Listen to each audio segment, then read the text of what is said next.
और हृदय पर वनमाला धारण किए हुए सुंदर सांवले और गोले दोनों भाइयों के चरणों में सबरी जी लिपट पड़ी।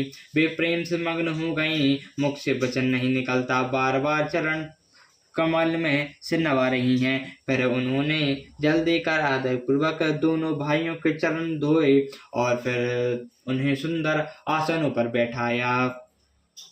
कंद मूल फल सुरस अति रामा, दिए राम कहु अनि सिया रामा। प्रेम सहित प्रभु खाए रामा, बार बखानी सिया रामा।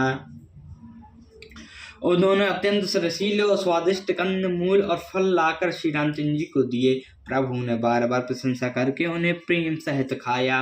पानी जोरी आगे बैठानी, प्रभु बिलोक प्रीति अति वाणी के ही विधि स्तुति करो तुम्हारी, अधम जाति में जड़मति भारी।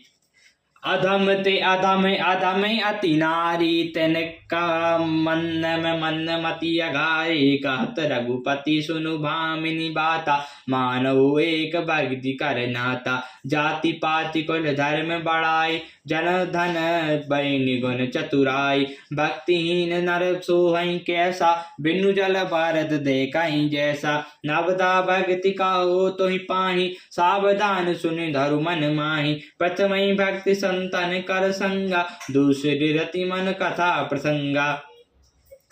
फिर वे हाथ जोड़कर कहें आगे खड़ी हो गई। प्रभु को देखकर उनका प्रेम अत्यंत बढ़ गया। उन्होंने कहा, मैं किस प्रकार आपकी स्तुति करूं।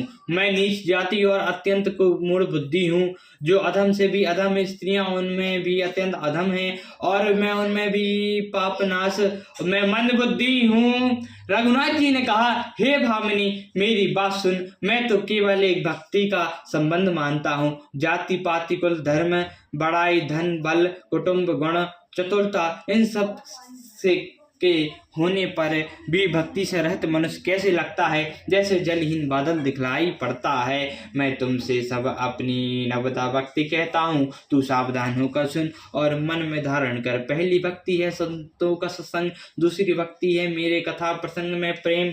गुरपद पंकज